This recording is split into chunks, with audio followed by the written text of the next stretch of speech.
Chapter 13. The Trouble with Jimmy. During production of Rebel Without a Cause, James Dean was host to a thriving colony of crabs. He acquired the critters from a binge of sleeping around. Natalie Wood, Sal Mineo, and Nick Adams had all observed their grungy co-star, indulging in off-camera crotch polishing. They thought he was imitating the scratch-and-itch mannerisms of his slobbish hero Marlon Brando.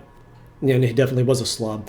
Director Nicholas Ray, amazed at his star's unconversance, that's a word, in such manners, dragged Dean off to a Burbank drugstore and treated him to a bottle of pungent crabicide. Dean had taken to hanging out at the Club, an East Hollywood leather bar. The predatory night prowler who dug anonymous sex had recently discovered the magic world of S&M. He had gotten into beating, boots, bells, and bondage scenes. Regulars at the Club tagged him with a singular moniker, the Human Ashtray.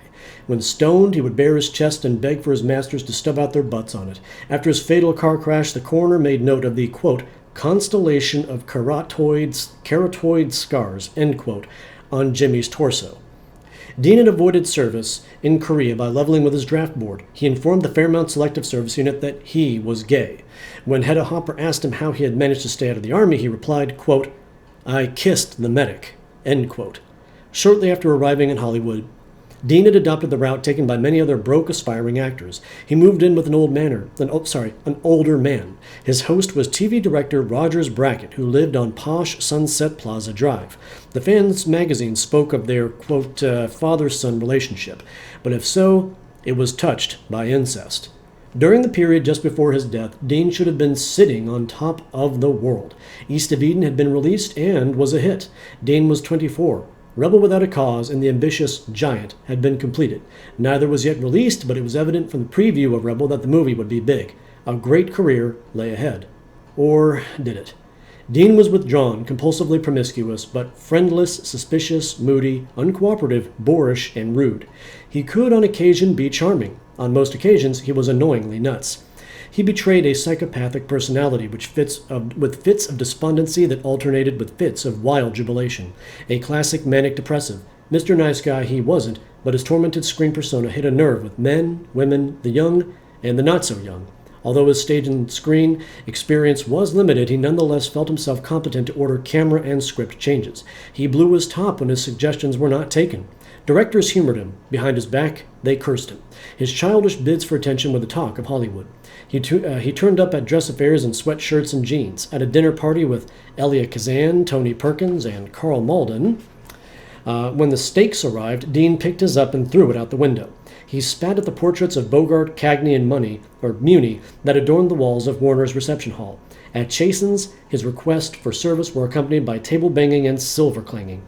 He hid money in his mattress, slept on the floor at the homes of acquaintances, forgot rehearsals, and stayed out all night bawling on the eve of studio calls.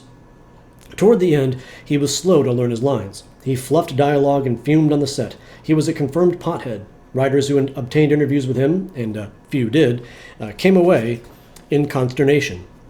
The actor had babbled irrelevancies or sat still and mute, staring at his visitors without batting an eye. On the eve of his death, he had attended a gay party at Malibu, which had ended in a screaming match with an ex-lover, a man who accused him of dating women just for the sake of publicity. On September 30th, 1955, he was doing a reckless 85 miles an hour in a silver Porsche on Highway 41 at Chalamet near Paso Robles. He was speeding, en route to a sports car race at Salinas, when he smashed into another vehicle. He was mangled, DOA at Paso Robles Hospital. At first, public grief was modest. Warner's was grieved for financial reasons, Rebel and Giant had not been released, and films starring recently deceased actors generally had a bad track record.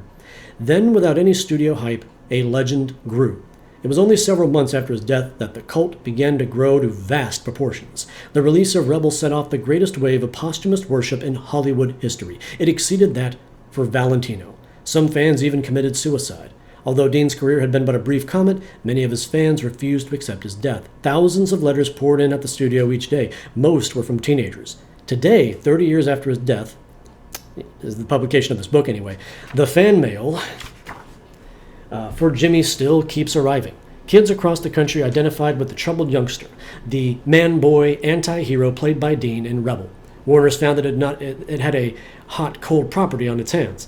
As the cult spread, mementos of the actor, plastic models of his head, bits of his wrecked car, parts of his motorcycle were auctioned at top prices. It is quite likely that even if he'd not been killed, Dean would not have made another movie after Giant. He was coming apart at the seams on a self-destructive course, well before he was totaled with his car.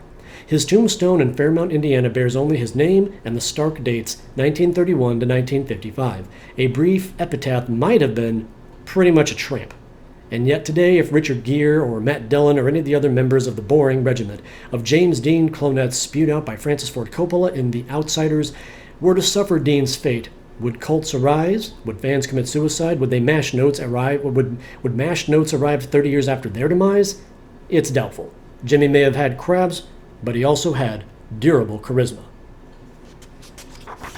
That is the end of that chapter.